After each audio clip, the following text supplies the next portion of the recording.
everyone, welcome to another Rick's Picks.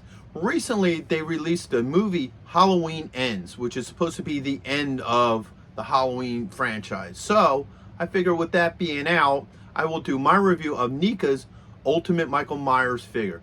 And what I'll be doing is I'll be taking a look at him in box, and then we'll take a look at the figure and all his accessories. And just a reminder, if you really like this video, please hit a like, share, or subscribe just to help this channel grow, and I really appreciate that. So without any further ado, let's take a look at this figure. All right, so here we have the Michael Myers figure.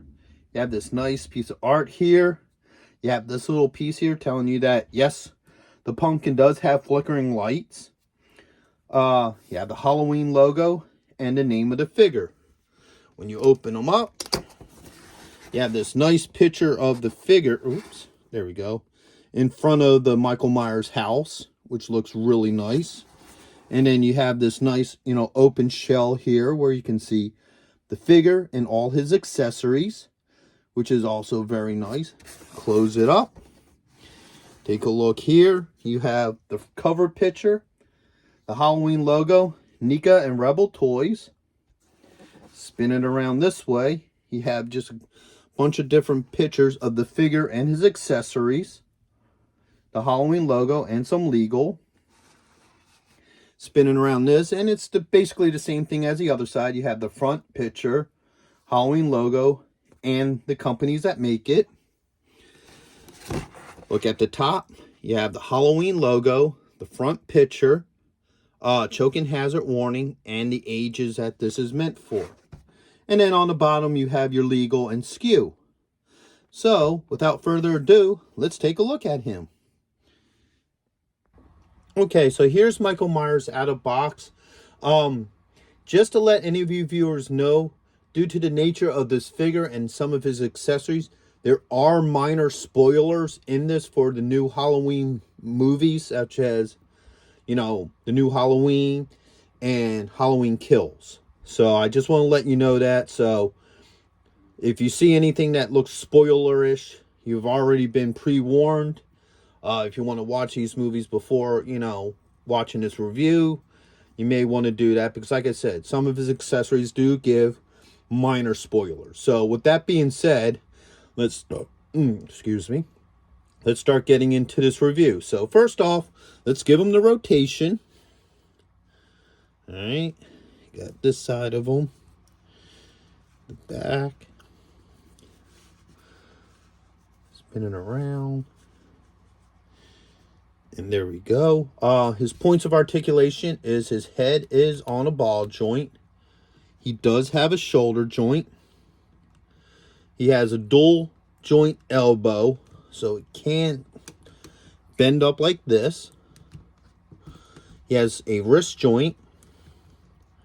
He has a thigh joint, a knee joint, and he also has an ankle joint.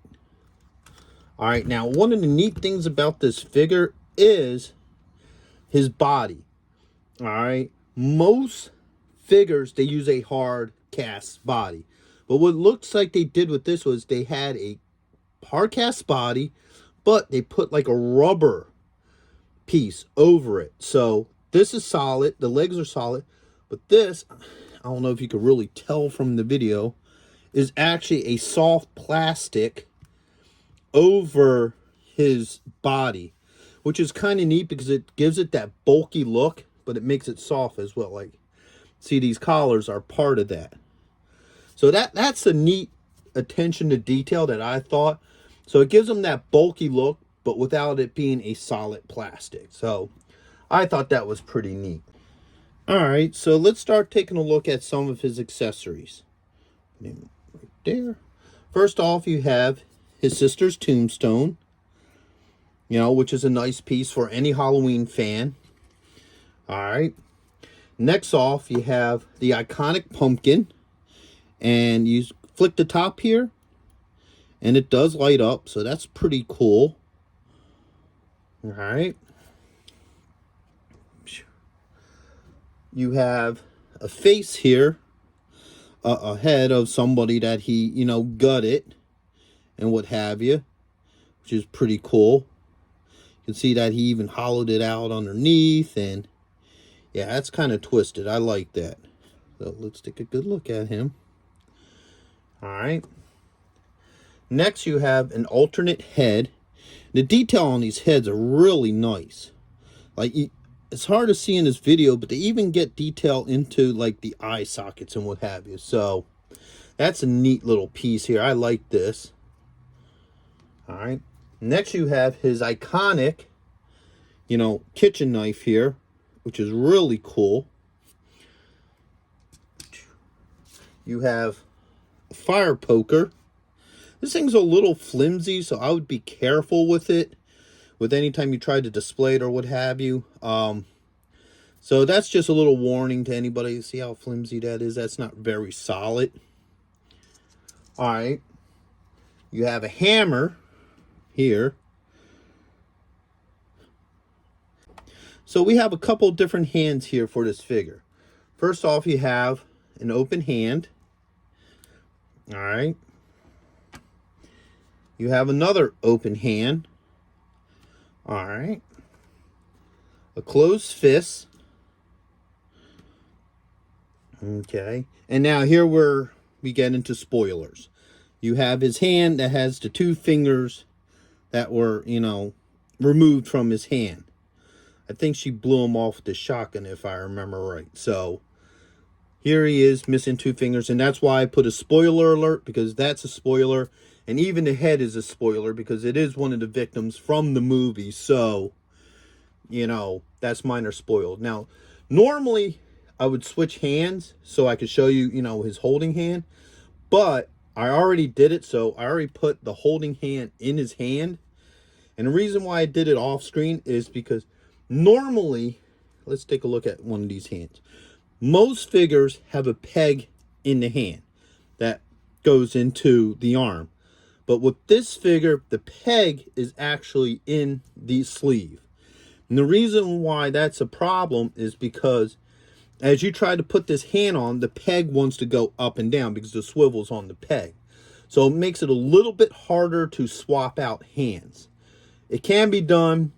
It's just a little bit more of a pain. So I already did it off camera because it took me about 5 or 6 minutes to do it. So with that being said, let's see how well his accessories fit in his hand.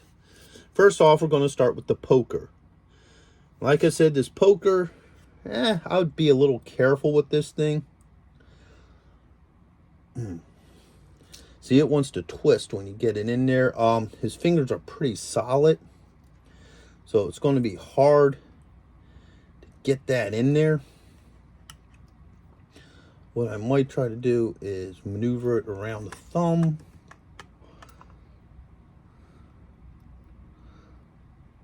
Yeah, you know what? We're not messing with this poker. I'm trying to put it in his hand, and it seems like it wants to try to break. So the last thing you want to do is break your accessories.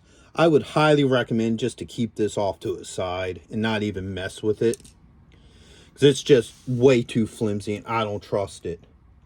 So now let's try the butcher knife. Actually, you know what? Before we do his iconic butcher knife, let's try this hammer. Oops. Almost lost the pumpkin. All right, hammer fits in nicely. There you go. So now you have the hammer in his hand. Now, you save the best for last. Let's get that butcher knife in there. Yeah, like I said, these hands are pretty solid. Now, a lot of figures, they'll give them soft fingers so you can easily apply any of their accessories. So there you go. He has his iconic butcher knife. That works as well. So now you can have him go and, play your Halloween music and have him get ready to cut folk up. Like I said, this thing, don't even mess with it. It's way too flimsy. I think I almost broke this because right here it started stressing. I wouldn't even bother putting this in his hand. I mean, if you can get it in there without breaking it, love, luck, and lollipops to you. But me, yeah, I'm not even going to mess with it. So, Overall, that is my review of the Michael Myers figure by NECA. I hope you liked this review. If you did, hit a like, share, subscribe, and I'll see you guys in the next one. Later.